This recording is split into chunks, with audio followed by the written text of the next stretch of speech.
क्या पूरी दुनिया को उड़ाने की हो रही है तैयारी? 114 लड़ाकू विमानों वाली एमआरएफ डील को छोड़ो, अब तो यहाँ पूरी दुनिया के सबसे घातक हथियार की हो रही है एंट्री, जिसको अमेरिका रूस के भी हथियार नहीं रोक पाएंगे। इस तरह की डिफेंस तैयारी को देखकर कई देशों का सिर झुक गया शर्म से। दोस्तों, कई देश भारत को निशाना बनाते हुए कहने लगे कि 6 राफेल फाइटर जेट खरीदकर भारत अपने आप को शहंशाह मान रहा है।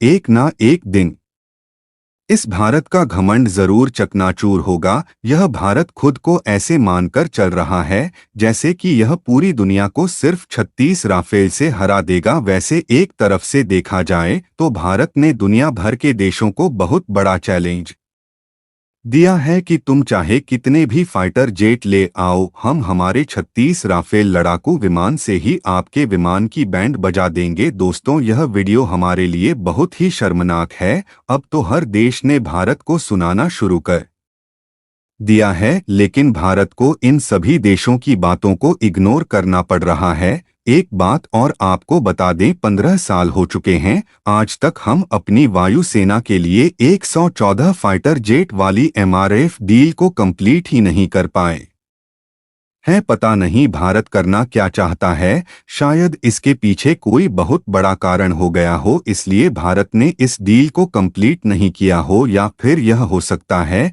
कि भारत इस डील को फाइनल करना ही नहीं चाहता हो। और भी बहुत सारे रीजन है, लेकिन मुद्दा यह नहीं है, बल्कि मुद्दा यह है कि भारत ने अभी तक 36 राफेल फाइटर जेट ही खरीदे हैं, और भारत इन्हीं 36 राफेल फाइटर जेट के बलबूते किसी भी जंग को जीतना चाहता है, यानी कि एक रिकॉर्ड सेट करने की कोशिश कर रहा है। हमारा भारत तो क्या है, पूरी खबर जानेंगे इस वीडियो में, तो वीडियो में अंत तक जरूर बने रहे और वीडियो को एक लाइक करके हमारे चैनल को सब्सक्राइब भी जरूर कर लें। तो दोस्तों, आज यह खबर देखकर हमारे राष्ट्र के तमाम नीति निर्धारक और सरकार में बैठे बाबू अपना सर शर्म से जरूर झुका ले, क्योंकि यह खबर है ही इतनी शर्मनाक। इसका रीजन यह है कि हमारा जो एक दुश्मन देश है, आज वह हमें बता रहा है कि राष्ट्र की सुरक्षा कैसे की जाती है। भले उसके पास पैसे नहीं है,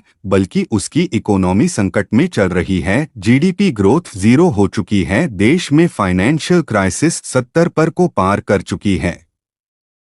उसके बावजूद अपने देश और देशवासियों की सुरक्षा में कोई कसर नहीं छोड़ रहा है, और हम सिर्फ 36 राफेल फाइटर जेट खरीदकर अपने आप को शहंशाह मानकर चल रहे हैं। हमारे देश की मीडिया का घमंड उस लेवल पर है कि 36 राफेल से वह दुनिया जीतने का दावा करती है, लेकिन जमीनी हकीकत यह है कि हमारे पायलट अपनी कुशलता के दम पर ताबूत उड़ाकर राष्ट्र की सुरक्षा कर रहे हैं। ऐसे लड़ाकू विमान जिन्हें 60 साल हो चुके हैं, उनसे भारत वह अपने देश की सुरक्षा कर रहा है। ऐसे जमाने में जब मोटरसाइकिल भी 5 से 6 साल नहीं चलती, हम इस फाइटर जेट जैसे क्रिटिकल टेक्नोलॉजी को इतने लंबे सालों तक घसीट रहे हैं, और इसका खामियाजा हमारे देश के बहादुर पायलट अपनी जान देकर चुका रहे हैं। लेकिन ऐसे में तुर्की जैसा एक देश है जो एग्जाम्पल बनना चाहिए भारत और भारत के नीति निर्धारकों के लिए। कैसे, तो चलिए हम विस्तार से आपको यह खबर बताते हैं। दरअसल अब से करीबन 3 साल पहले 2021 में तुर्की ने कहा था कि जी हमारे पास दुनिया की सबसे बड़ी एक लड़ाकू विमान की फ्लीट है, यानी कि दुनिया में सबसे ज्यादा F-16 फाइटर जेट है अमेरिका के पास। उसके बाद नंबर 2 पर तुर्की आता है, सैकड़ों लड़ाकू विमान उनके पास है, लेकिन वह धीरे धीरे बहुत ही ज्यादा पुराने पड़ते जा रहे हैं। ऐसे में या तो उन्हें अपग्रेड करना होगा या सेना से रिटायर करना पड़ेगा। ऐसे में तुर्की ने एक $23 बिलियन का प्लान लॉन्च किया, और इन $23 बिलियन को खर्च करके तुर्की अमेरिका से F-16 की लेटेस्ट अपग्रेड किट खरीदना चाहता था, जिसके बाद जो F-16 है यह करीबन 4-5 जनरेशन के फाइटर जेट बन जाते, यानी कि आज की सारी टेक्नोलॉजी इसमें रिप्लेस कर दी जाती, जिससे कि यह आधुनिक फाइटर जेट बन जाते और आने वाले 30 सालों तक मजे में सर्विस देते तुर्की की वायुसेना में। लेकिन आप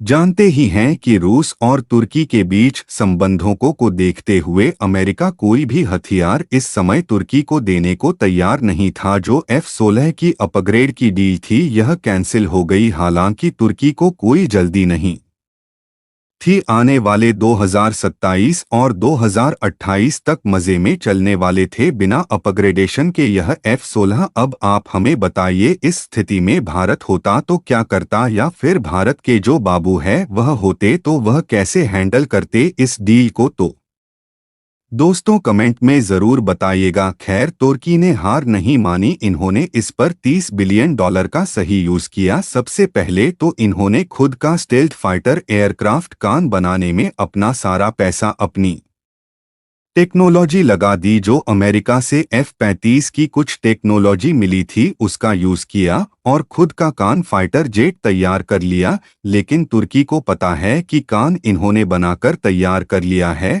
उसे उड़ा भी लिया है, जो सफल हुआ है। लेकिन अभी भी कम से कम 5 से 6 साल और लगेंगे इसे जमीन पर उतरने में, इसका मास प्रोडक्शन करके एयरफोर्स में शामिल करने में। लेकिन तुर्की को पता है कि 6-7 सालों तक वह अपनी सुरक्षा में चूक होने नहीं दे सकता किसी भी सूरत में, क्योंकि उसका नेबरहुड बहुत खतरनाक है। एक तरफ सीरिया है जहां 24 घंटे 12 महीने युद्ध चलता ही रहता है। इसके अलावा इजराइल हमास का युद्ध जारी है। लेबनान में बेहद खतरनाक हालात है। ग्रीस उसका दुश्मन जो ताकतवर हो रहा है भारत और फ्रांस की मदद से। इसीलिए तुर्की अपनी सुरक्षा को ढीला नहीं छोड़ना चाहता था और ना ही उसने छोड़ा। आप अपने फोन की स्क्रीन पर देखिए, खबर निकलकर सामने आई है कि तुर्की जर्मनी और ब्रिटेन से बातचीत करना शुरू कर चुका है। यूरोफाइटर टाइफून फाइटर जेट को लेकर इनकी प्लानिंग है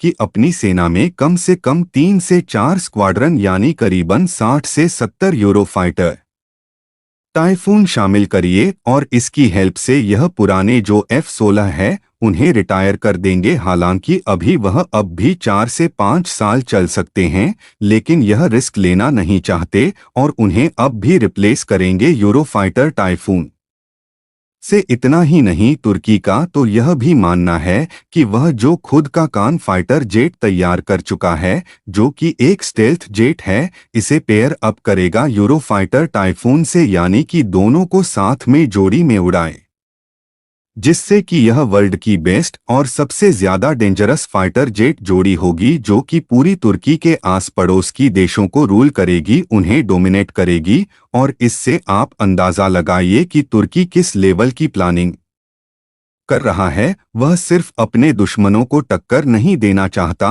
वह अपने आस पड़ोस के देशों को डोमिनेट करने की प्लानिंग रखता है, क्योंकि उसे पता है अपने पड़ोसी देशों को जितना दबाकर रखोगे अपनी सुरक्षा उतनी ही ज्यादा सॉलिड होगी। लेकिन दूसरी तरफ भारत है जिसकी इकोनॉमी वर्ल्ड में सबसे तेजी से बढ़ने वाली है। आने वाले 1.5 साल में दुनिया की तीसरी सबसे बड़ी इकोनॉमी बन जाएगा। खजाना $650 बिलियन के पार है। लेकिन उसके बावजूद 15 साल हो चुके हैं, आज तक हम अपनी वायुसेना के लिए 114 फाइटर जेट वाली MRF डील को कंप्लीट ही नहीं कर पाए। इसलिए हम आपको वीडियो की शुरुआत में कह रहे थे कि यह खबर हमारे लिए शर्मनाक है, क्योंकि हमारे दुश्मन जिनकी औकात नहीं है हमारे सामने, वह डिफेंस के मामले में हमें पछाड़ रहे